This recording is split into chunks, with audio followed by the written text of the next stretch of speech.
de Deus para a sua vida nesta noite. Primeira carta do apóstolo Paulo aos Tessalonicenses. No Novo Testamento, as cartas do apóstolo Paulo, temos a carta aos Tessalonicenses. Há duas cartas, vamos focar na primeira. 1 Tessalonicenses, capítulo 1, do verso 1 ao verso 10. Sublime esperança. O crente em Jesus Cristo vive diante da mais sublime esperança. Qual é essa esperança? 1 Tessalonicenses e segunda também, a segunda carta aos Tessalonicenses. É sobre isto, sobre esta sublime esperança, que é única, privilégio do discípulo de Jesus Cristo, da Igreja de Cristo. E nós vamos atravessar esta carta e entender um pouco mais sobre este privilégio e esta condição de estarmos diante desta sublime esperança. Um verso que expressa, então, esta tônica, esta mensagem desta carta, é o verso que está no capítulo 5. Veja este verso, no capítulo 5, verso 23, que o próprio Deus da paz o santifique inteiramente, que todo o espírito, a alma e o corpo de vocês sejam preservados, irrepreensíveis na vinda de nosso Senhor Jesus Cristo. Eis a grande esperança, a vinda de nosso Senhor Jesus Cristo. Então, esta oração final, nesta carta, no encerramento dela, que o próprio Deus de paz o santifique inteiramente, e que todo o espírito e alma e corpo de vocês sejam preservados e irrepreensíveis na vinda de nosso Senhor Jesus Cristo. Sempre diante desta sublime esperança. Vamos ao texto desta noite, 1 Tessalonicenses, capítulo 1. Vamos ler do verso 1 ao verso 10. Perseverar é preciso. Ouça a palavra de Deus, receba a palavra de Deus, abra o coração para a palavra de Deus. Diz assim a palavra: Paulo, Silvano e Timóteo, a igreja dos Tessalonicenses, em Deus Pai e no Senhor Jesus Cristo, a vocês graça e paz da parte de Deus e de nosso Senhor Jesus Cristo. Sempre damos graças a Deus por todos vocês, mencionando-os em nossas orações, lembrando-nos continuamente, diante de nosso Deus e Pai, o que vocês têm demonstrado, o trabalho que resulta da fé, o esforço motivado pelo amor, e a perseverança proveniente da esperança em nosso Senhor Jesus Cristo.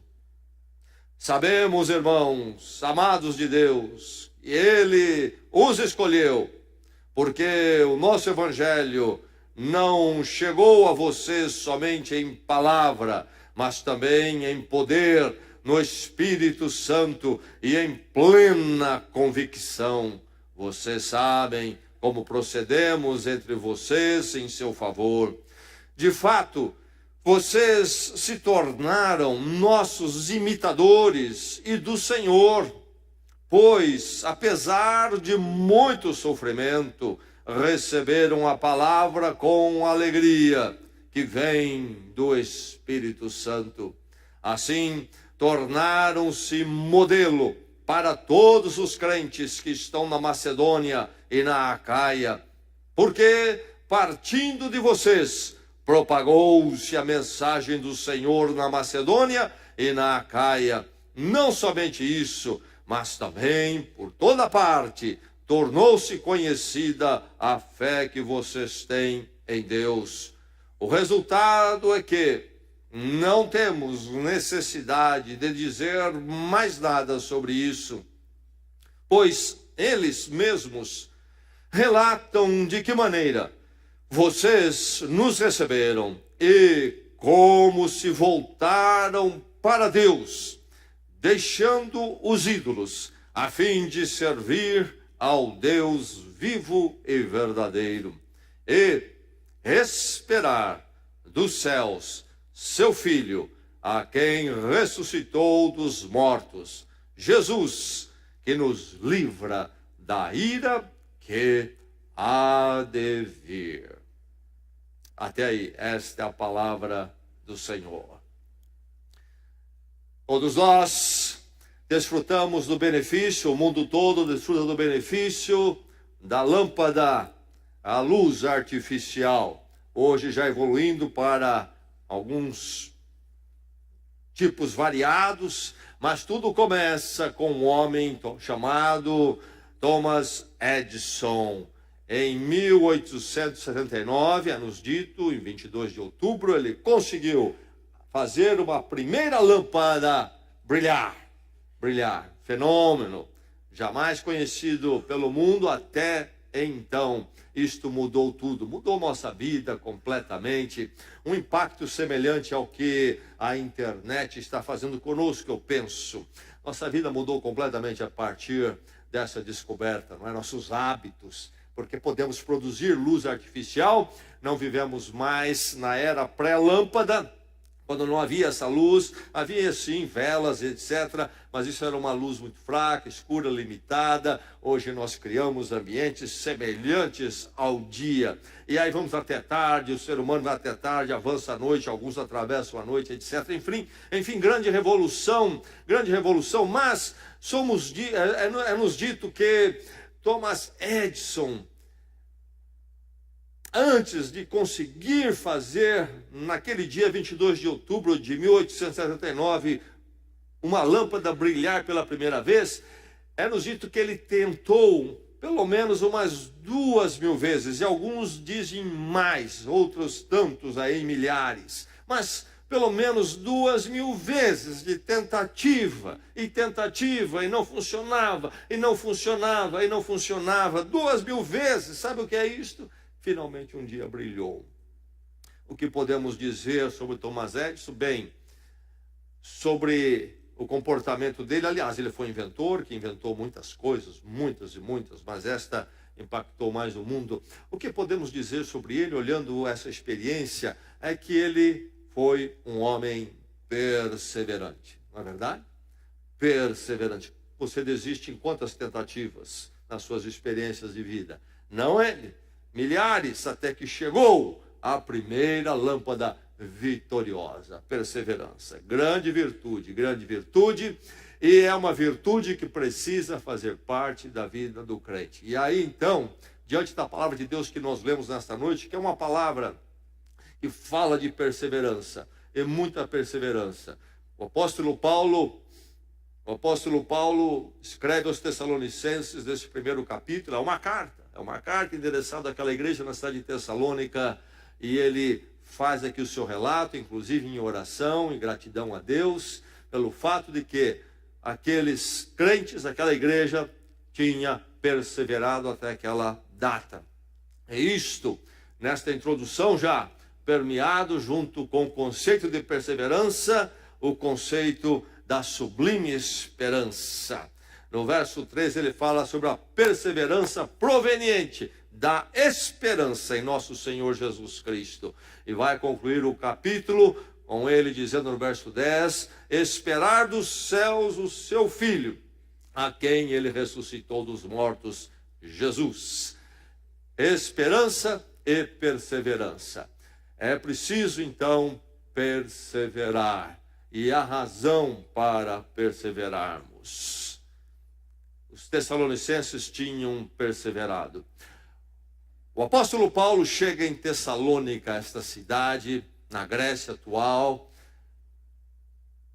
por volta ali então do ano 51, anuncia o Evangelho, livro de Atos, capítulo 17, narra a chegada e a experiência em Tessalônica, e há conversões. Tessalônica era uma cidade importante, dentro da chamada Macedônia, que seria hoje mais ou menos, grande parte, o norte da Grécia. Era capital de uma das regiões, então, ali da Macedônia. Parte de baixo da Grécia, chamado de Acaia. Ele chega a Tessalônica, depois de que tentou na Ásia Menor pregar o Evangelho. Capítulo 16 de Atos narra isto, ele não consegue, diz ali que ele foi impedido pelo Espírito, o Espírito impeliu ele a deixar a Ásia Menor, que seria a Turquia hoje, e avançar para a direção então da Grécia, cruzando ali o mar Egeu, e chega a Tessalônica, um porto. Mas primeiro ele passa por Filipos, e nós temos no capítulo 16 a pregação em Filipos, a conversão em Filipos, mas em Filipos a coisa foi complicada para Paulo, seu companheiro Silas também. Eles ali são acusados e colocados no cárcere, são açoitados, sofrem muito. Depois de Filipos, então, eles vão para Tessalônica, depois Bereia. Mas em Tessalônica eles pregam o Evangelho, e há sucesso, há conversão, a igreja é formada, mas logo aparece o movimento de perseguição e Paulo precisa deixar Tessalônica também. E é quando ele avança para Bereia. Então o tempo dele em Tessalônica não foi muito longo. E saiu de lá debaixo de perseguição. E ele parte com o coração realmente sofrido. E a questão do apóstolo Paulo é o que aconteceu com os crentes ali, os convertidos, novos convertidos, ainda não muito maduros na fé, com aquela igreja em Tessalônica, o que se deu ali. Estão bem ou não estão bem?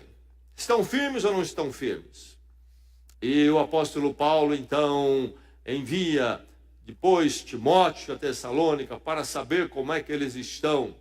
E ele volta e diz a Paulo como eles estão. Estão firmes. E aí o apóstolo Paulo escreve esta carta, uma carta que narra a alegria dele em saber que eles estão firmes no Senhor Jesus Cristo. Eles perseveraram. Eles perseveraram. E aí vai a palavra de Deus para a sua vida e o seu coração. Você está perseverando.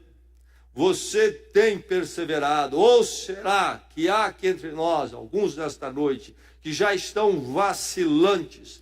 Quantos da nossa igreja estão vacilantes? Não estão firmes, não estão perseverantes. Não estão andando com passos convictos, estão capengando. É perigoso isto, é início de frieza, é início de derrota. É preciso perseverar, como os tessalonicenses fizeram.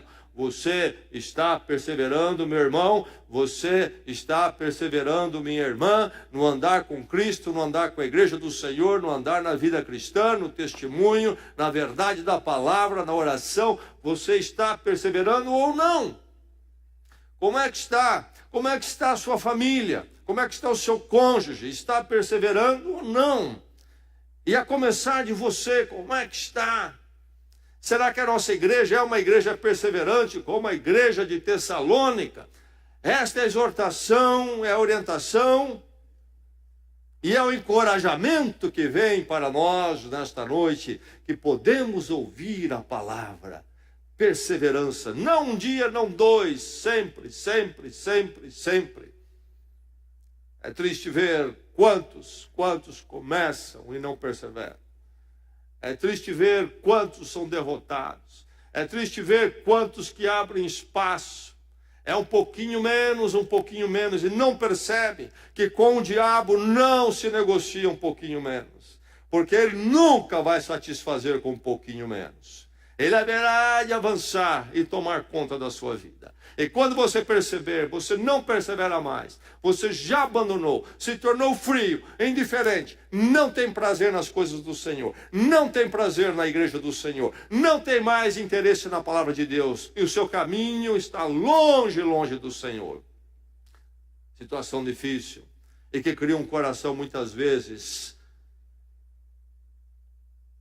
morto, um coração indiferente para as coisas do Senhor. É preciso tomar cuidado. Perseverar é necessário. E é necessário porque nós estamos diante de uma sublime esperança. Não é hoje e não é amanhã. o fim e o todo. Nós estamos na peregrinação, numa direção maravilhosa. E por isso nós caminhamos firmes a cada dia. Perseverar é necessário. Perseverar é necessário integrando a comunidade sobrenatural. O apóstolo Paulo escreve esta carta, uma carta no modelo que se acostumava a escrever na antiguidade. E na antiguidade se colocava, então, o endereço no início, e ele escreve aqui, dizendo a igreja que está em Tessalônica, logo no primeiro verso.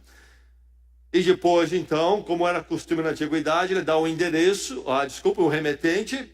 O remetente é Paulo, é Silvano, que também é chamado Silas, no Novo Testamento. Encontramos lá em Atos, Silas com Paulo, nesta segunda viagem missionária que passa por Tessalônica.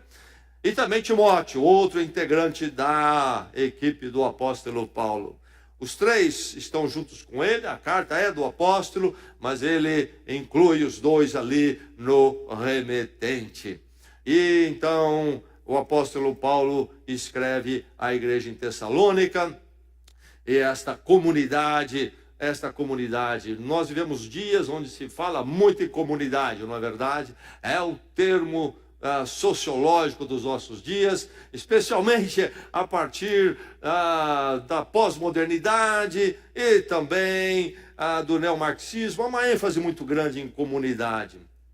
Comunidade, realmente o ser humano é alguém que vive a sua vida em comunidade, nunca de forma isolada. Mas há esta comunidade aqui, que é diferente de todas as outras. Não há nenhuma igual e nenhuma que se aproxima dela. É uma comunidade sobrenatural. O apóstolo Paulo escreve aos irmãos da igreja que estão em Tessalônica, uma grande cidade na época, hoje é a segunda cidade da Grécia.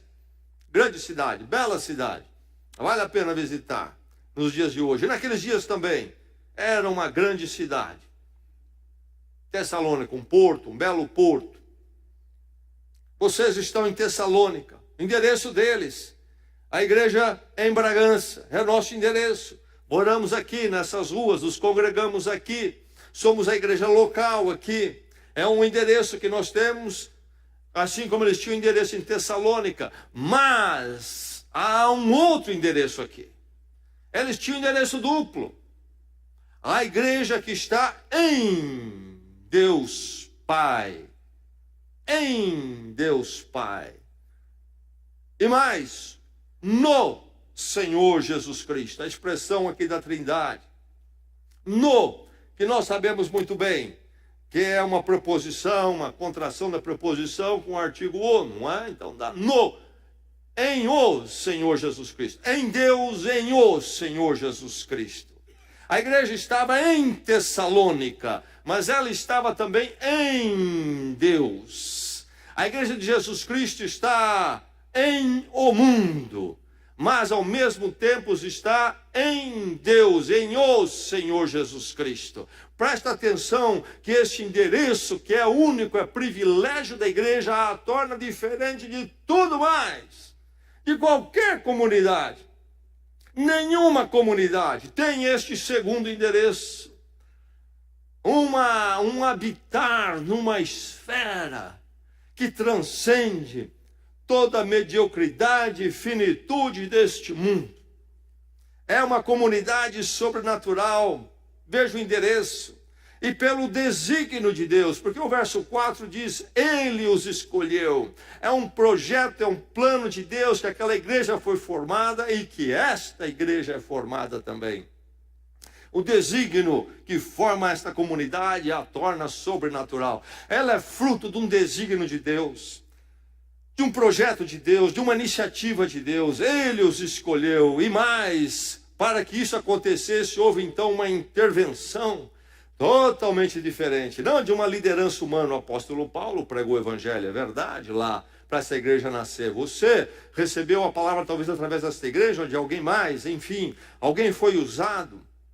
Mas diz o verso 5 que eles receberam não somente pela palavra, a palavra de Deus falada, mas também pela intervenção do Espírito Santo. O verso 5 diz, mas também em poder do Espírito. A igreja não surge, essa comunidade é sobrenatural, ela não pode surgir a não ser que haja a ministração, a intervenção do Espírito Santo. Porque para essa comunidade surgir, para eu e você estar nela, é preciso que Deus venha com a intervenção do seu Santo Espírito e nos tire das garras do mundo do pecado que nos escraviza e nos liberte pelo poder da cruz, o perdão da cruz, e nos dê uma nova vida. Porque se não for essa intervenção sobrenatural, nenhum de nós verdadeiramente faz parte dessa comunidade. Nenhum de nós verdadeiramente está em Bragança e em Deus e em o Senhor Jesus Cristo. Podemos sim fazermos as ginásticas certas, encenarmos e conseguirmos fazer parte do arrolamento da igreja, do ponto de vista aí físico. Mas enganamos a nós mesmos e a própria igreja, porque nós estamos em Bragança, em a igreja de Bragança, mas não estamos em Deus e em o Senhor Jesus Cristo. E não há igreja aí. É uma falsidade. Para estarmos na igreja é preciso essa intervenção do Espírito Santo. É uma comunidade sobrenatural por causa dessa intervenção. E é uma comunidade, então, sobrenatural por causa desta causa abraçada por nós, deixando os ídolos, diz no verso 9 sobre eles, deixando os ídolos a fim de servir ao Deus vivo e verdadeiro. Um novo viver, uma nova razão de vida, de servir a Deus. Esta é a comunidade. Esta é a comunidade que existe para servir a Deus. Só existe uma causa para nós, e ela é suficiente para existirmos e não ficamos faltando em nada em termos de causa. Qual é esta causa? Servir a Deus. A comunidade sobrenatural, porque serve aquele que é eternamente. Então é preciso perseverar, sim, é necessário perseverar, integrando a comunidade sobrenatural. Você faz parte dessa comunidade? Você faz parte? Você faz parte? Você está na igreja aqui, sim, mas também em Deus, em o Senhor Jesus Cristo. Você realmente pertence àqueles que foram eleitos, a intervenção do Espírito veio em poder para mudar a sua vida, ou isso nunca aconteceu? Você está apenas num clube religioso aqui. Você tem como causa servir a Deus, há uma causa transcendente para o seu viver enquanto igreja, então, na sua vida, ou não há esta causa? Mas se há, então, e certamente na vida de muitos aqui, somos a comunidade sobrenatural, é preciso então continuar integrando essa comunidade, não abandonarmos, não nos afastarmos. Perseverar é preciso, integrando a comunidade sobrenatural. Como é que está você? Como é que está a sua casa? Perseverar é preciso, demonstrando o impacto visível. Você percebe aqui a firmeza da convicção, da conversão deles. Diz o verso 5 que eles se converteram em plena convicção, em convicção total. Ali não tinha meia boca, entendeu? Mais ou menos. Eu creio pouco. Convicção total. É assim a sua vida? Observar algo que se via neles, essa firmeza, mas também a transformação. Diz novamente o verso 9, deixando os ídolos, deixando a idolatria. Vivemos num mundo cheio de ídolos. Como tem ídolos à nossa volta? E basta você ligar qualquer mídia e já te apresenta um ídolo ali. Há os ídolos chamados religiosos, mas vivemos numa era secular, onde predomina talvez mais os ídolos seculares do que os religiosos, mas no fim todos são religiosos. Porque ídolos é aquilo que substitui Deus na vida do ser humano, aquilo que faz o ser humano queimar. É o altar onde o ser humano entrega a sua vida.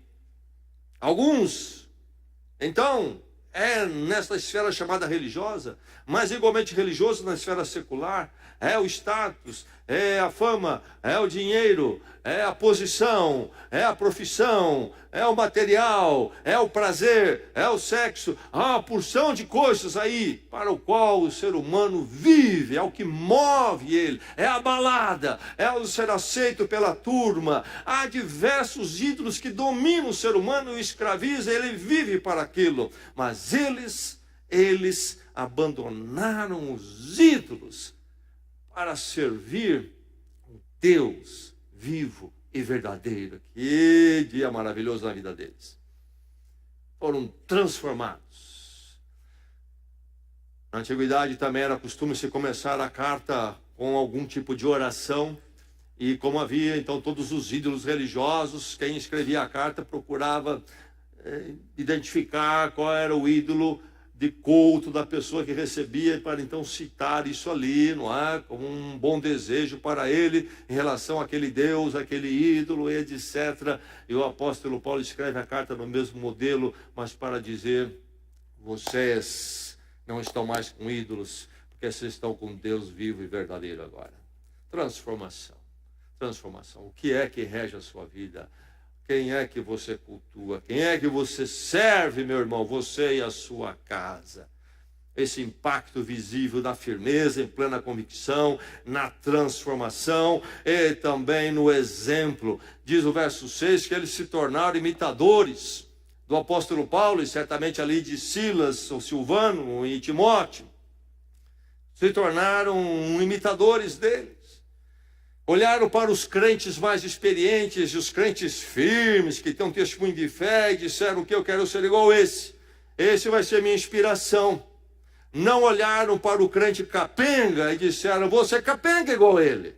E na igreja tem bastante assim. Não olha para esse, olha para aquele que é firme. Olharam para o apóstolo Paulo e disseram: esse é a minha inspiração, é esse o meu modelo. E o que aconteceu? Foi tremendo. Porque aí eles, por sua vez, tornaram-se modelo para os outros, na região toda, na Acaia, na Macedônia, grande região que compõe a Grécia hoje. Verso 7 diz isto: tornaram-se modelo, exemplo para os outros.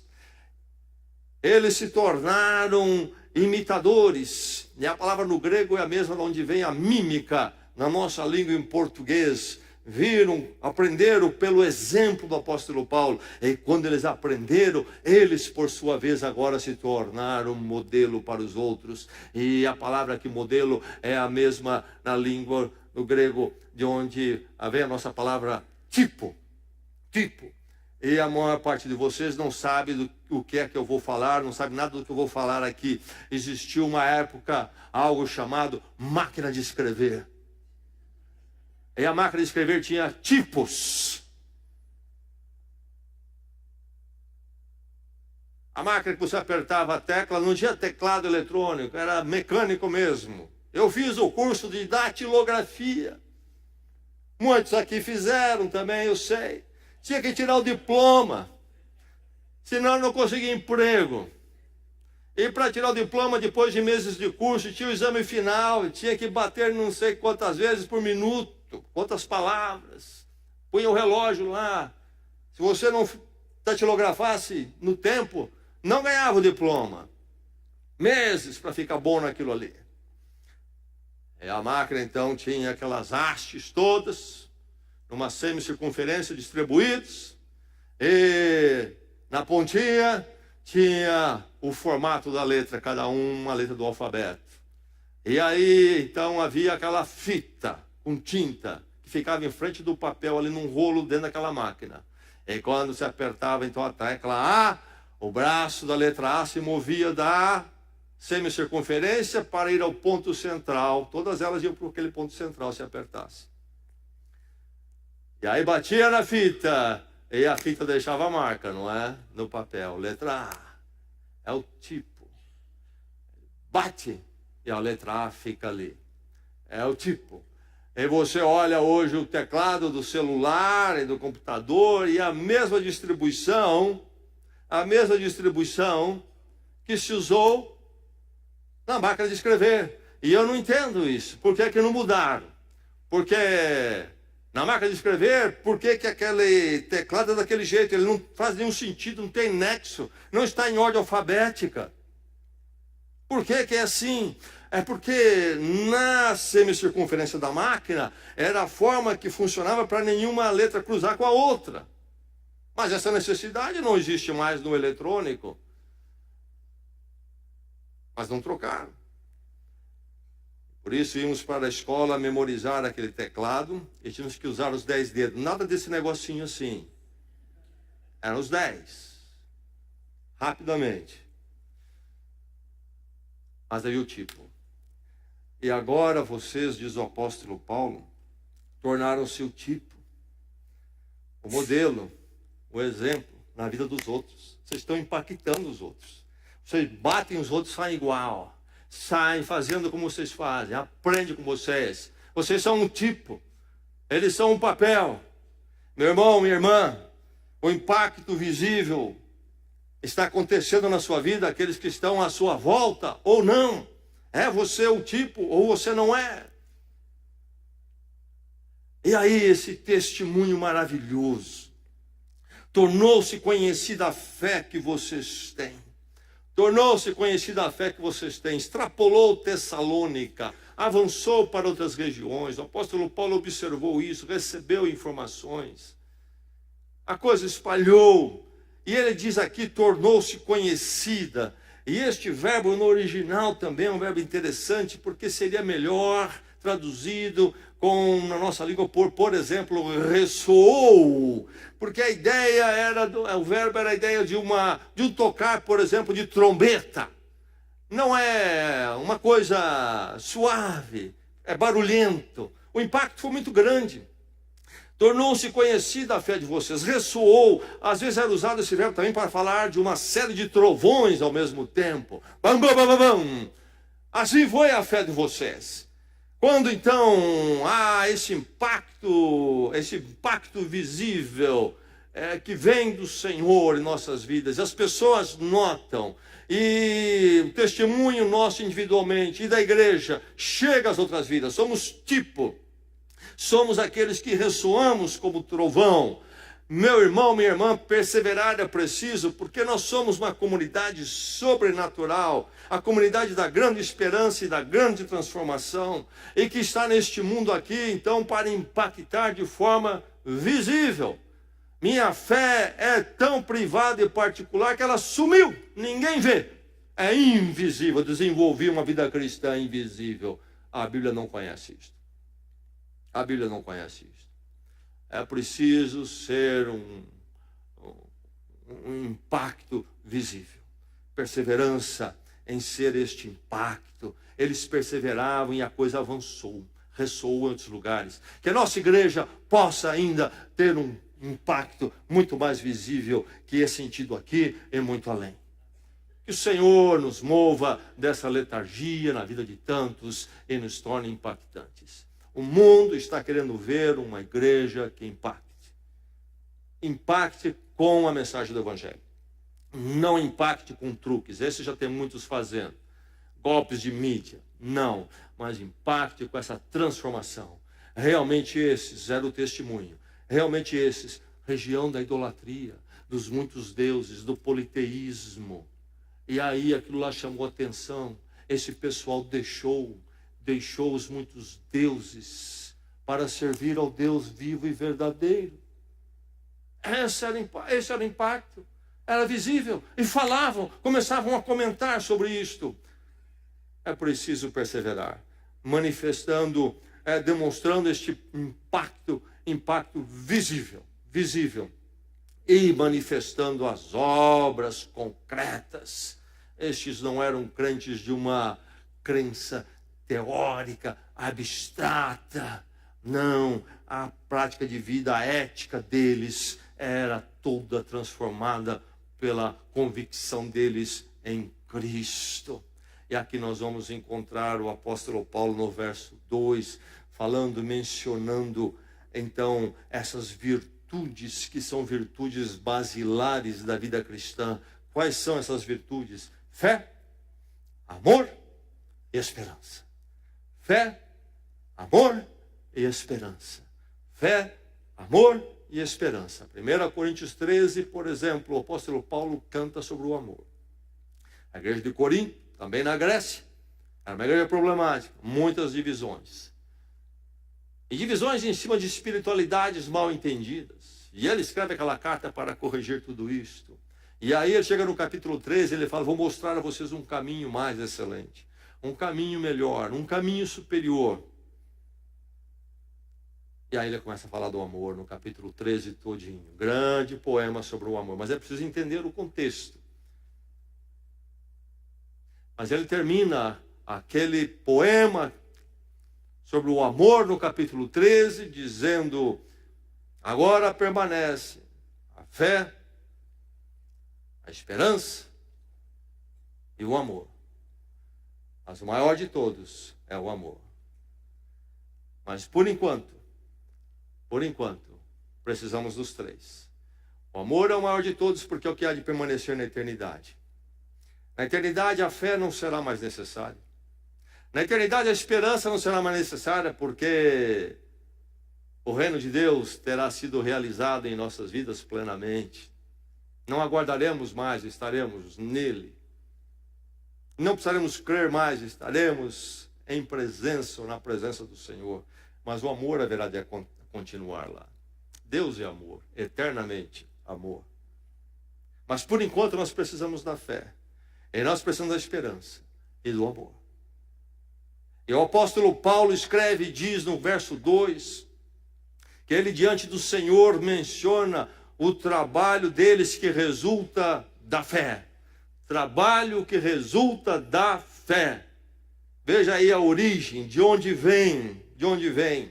Paulo está aqui nesta frase elaborando no mesmo pensamento que Tiago afirma no capítulo 2, verso 17, quando ele diz que a fé sem obras é morta. A salvação nossa é pela fé, nosso encontro com Deus é pela fé, não é pelas nossas obras. Confiança nossa no poder da graça de Deus em Cristo dado a nós, algo que não podemos comprar nem fazer por merecer. Mas quando a fé chega às nossas vidas, há esta transformação de vida tremenda, que já falamos nesta noite. E então a fé nos transformando, há de produzir em nós este trabalho, essas obras, isto é, um comportar, um agir diferente. Não mais segundo os ídolos do mundo, mas um viver que em todos os atos busca servir ao Deus vivo e verdadeiro. Isso muda todo o meu comportamento ético, moral, na família, no casamento, dentro de casa, na rua, no trabalho, na escola, na universidade, onde eu for.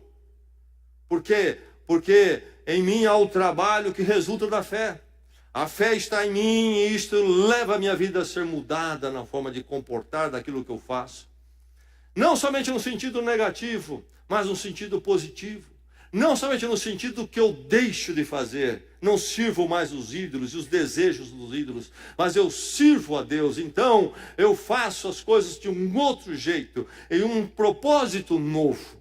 Eu sirvo ao Deus verdadeiro. É a fé que vem trazer à minha vida esse impacto ético, moral nas minhas ações. Mas também, diz ele, o esforço, ele menciona o esforço motivado pelo amor.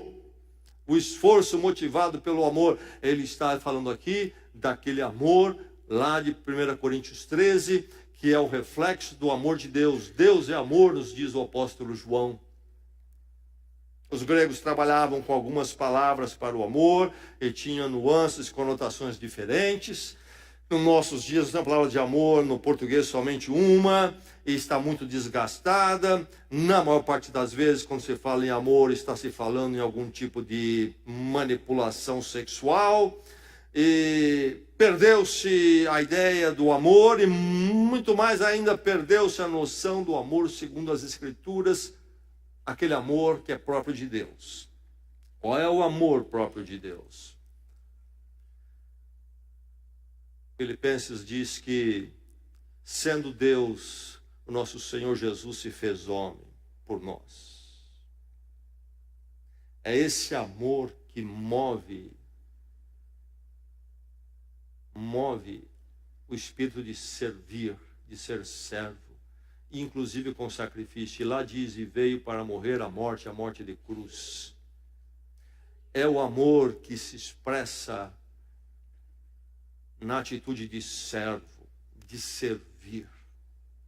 Estamos criando pessoas nos nossos dias que são egocêntricas, pensam somente nelas. Os jovens estão sendo formados, crianças formadas nessa conotação, são o centro do mundo. Ninguém fala em servir. Nós vivemos dias quando o discurso político é só sobre direitos e nem se menciona deveres. É proibido falar em deveres. Dá briga, debate feio se você mencionar deveres. É só direitos. Não se conhece este amor de Deus e não se experimenta isso na vida porque não foram transformados para servir a Deus. E em servindo a Deus, eu haverei de manifestar um amor não piegas, mas um amor que é conhecido por uma humildade, um espírito de servir, servir a igreja, servir a família, servir a sociedade. Estamos esperando que todo mundo faça tudo para nós. E reclamamos, inclusive, de igreja por causa disso. Temos essa perspectiva. Não nos aproximamos da igreja com espírito de servo, mas como clientes, como fregueses. Vão ao supermercado e ao shopping center. O que é que vocês têm para mim aqui? E se não estiver bom, eu vou para outra loja, ou vou para outra igreja. Não há o entendimento do amor. Não em Tessalônica. O esforço motivado pelo amor. Esforço, vai ao sacrifício, vai aquele passo extra, que não é conveniente, mas é o amor que faz isto. E diz mais o apóstolo Paulo, fala também da perseverança proveniente da esperança. No verso 2, então, nós temos as 3 virtudes. A perseverança proveniente da esperança. Eles marchavam firmes. Eles não desistiram. O apóstolo Paulo foi enxotado para fora de Tessalônica, certamente sobrou para eles. Mas eles não titubearam, não ficaram claudicantes, ficaram firmes, perseverantes. Por quê? Porque eles sabiam da esperança deles, que havia algo maior e muito maior à frente. A história da humanidade não é a última palavra. A sublime esperança à frente. A luta é grande. O apóstolo Paulo diz, fala aqui também, você viu, eles foram inclusive ao sofrimento, mas na alegria do Espírito Santo. Você experimentou isso na sua vida? O sofrimento não pelo simples sofrimento do mundo. Não sofrimento porque você talvez fez algo errado, criou problemas, complicou a sua vida. Não, não, não. O sofrimento pelo nome de Jesus. O sofrimento pelo testemunho. Por andar nessa ética cristã, na escola, na universidade, no trabalho, na família, inclusive. Sofrimento, dão contra. Você também agora está assim, hein? No meio à oposição, eles sabiam que tudo aquilo haveria de passar. E tudo há de passar. O que há de permanecer para sempre é somente o reino de Deus. Que há de se consumar na vinda do Senhor Jesus Cristo, a grande esperança, a nossa sublime esperança. É preciso perseverar. Perseverar é necessário, meu irmão, manifestando as obras concretas, não teóricas e abstratas. Perseverar é necessário. É necessário, norteando-se então pelo epílogo glorioso. O epílogo. Os filmes têm o epílogo. As séries têm o epílogo. Quando a história fecha, a história fecha. E nós assistimos um filme querendo saber qual é o epílogo no final. E ele nos leva pelo roteiro dos dramas, das possibilidades, impossibilidades. Nós rimos no filme, nós sofremos no filme. A questão é como é que isso termina. Como é que isso termina? Eu gostava de ler até dormir quando era criança. Isso criava uma briga tremenda com os meus pais. Porque eu vinha do quarto dos meus pais, olha, apaga a luz, E eu queria ler um pouco mais. E havia uma ansiedade de saber o que vinha no fim do livro. O fim daquela história. Como é que se deu ali? Tinha o bom rapaz e tinha o vilão. Quem é que no final das contas vai prevalecer nisso aqui? E às vezes o vilão estava o bom rapaz estava numa enrascada e o vilão estava prevalecendo. Ia acabar com ele. Será que o bom rapaz vai acabar na pior e o vilão vai prevalecer? Como é que eu vou dormir com um negócio desse?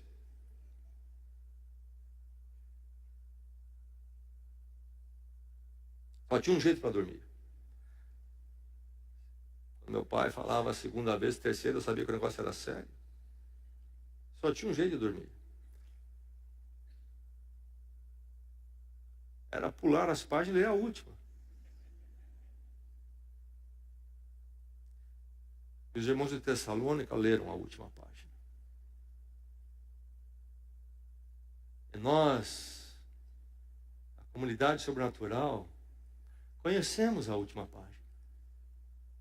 Nós não conhecemos todo o enredo, conhecemos em parte e sabemos que é complicado o negócio. Mas nós sabemos qual é a última. Como é que é o epílogo dessa história toda? Homens gritam, homens pulam, homens pisoteiam, fazem, acontece, mas vão passando, e vão passando, e vão passando.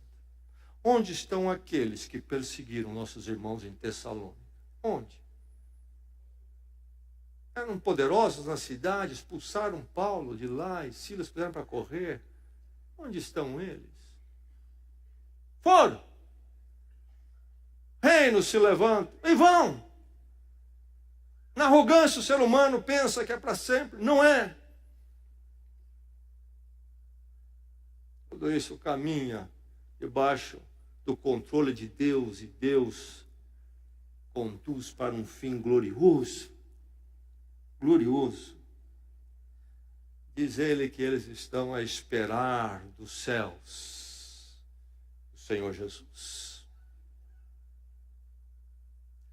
O ser humano se move numa loucura porque ele se move em utopia. Tome cuidado com isso, meu irmão. Enquanto neste mundo, transformados, nós procuramos viver uma vida ética e impactar este mundo, sim. Mas cuidado para o seu coração não começar a brigar uma utopia mundana. O grande pensamento que domina nossos dias, que foi o marxismo, agora o neomarxismo, crê numa utopia humana. Eles vislumbram que eles vão construir pelo esforço humano, a parte de Deus, um céu na terra.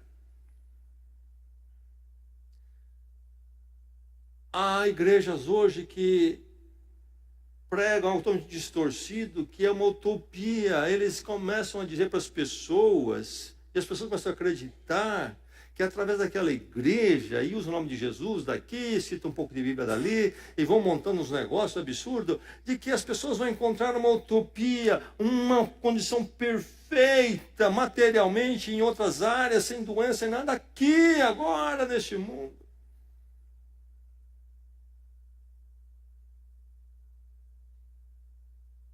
Talvez alguns de nós ficam sonhando, por exemplo, que daqui 2, 3 anos, por exemplo, o Brasil vai ser algo, não sei, até se comparamos com uma Suécia, os Estados Unidos, não sei.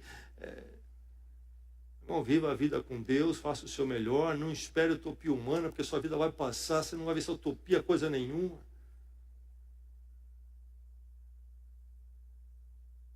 O ser humano busca utopia porque ele precisa disto, as coisas não estão bem. Esse mundo é um mundo transtornado. É um mundo dos ídolos, onde as pessoas estão servindo ídolos e não ao Deus vivo e verdadeiro. É um mundo onde as coisas não vão estar em ordem, melhora um pouco ou não. Mas é complicado mesmo. Nós aguardamos o epílogo glorioso, não as utopias humanas, mas do reino de Deus. esperar dos céus. Sim, vivemos de forma real, realista. Trabalhamos, fazemos o melhor, impactamos o mundo. Mas sabendo que esse mundo não há de produzir o céu. Somente na presença do Senhor naquele dia. Como sabemos que isso está garantido? Porque Ele veio uma vez, passou pela cruz, foi levado à sepultura, mas não ficou lá. Ele veio para viver a nossa vida e romper com a nossa morte. Ele é maior do que a vida e do que a morte. Por isso podemos esperar dos céus Ele. Ele vive eternamente. Eles deixaram os ídolos para servir, diz o apóstolo Paulo, ao Deus vivo. A Bíblia cansa de cantar quão mortos são os ídolos. No Velho Testamento, nos Salmos, tem olhos, mas não veem, tem boca, mas não fala. Somente Deus vive eternamente. E provou isso para nós de forma empírica, na vida de Cristo, no romper com a morte. Esperamos Ele dos céus. E mais, o nosso grande libertador há de nos livrar da ira que há de vir. Nunca se esqueça disso, meu irmão. Há uma ira por vir. A justiça de Deus, perfeita e plena. Neste mundo não há justiça perfeita. A justiça humana é necessária, mas é imperfeita. Mas há uma ira que há de vir, julgamento pesado. Nunca perca de vista isto. Não comece a pensar que Deus é o Deus do deixa para lá. A cruz nos fala de julgamento do mal e do pecado. A maravilha é que nós aguardamos o Senhor Jesus Cristo, que há de nos livrar da ira. A mão pesada de Deus não cairá sobre nós, porque caiu sobre Jesus Cristo em nosso lugar, louvado seja Deus. E por isso nós esperamos Ele ressurreto para todo sempre. E se não for essa esperança, qual é que move a sua vida? Qual é que faz nexo da sua vida e qual é que faz nexo da história humana para você? Qual? Correr atrás das utopias humanas, encher o coração delas. Se não for essa, qual?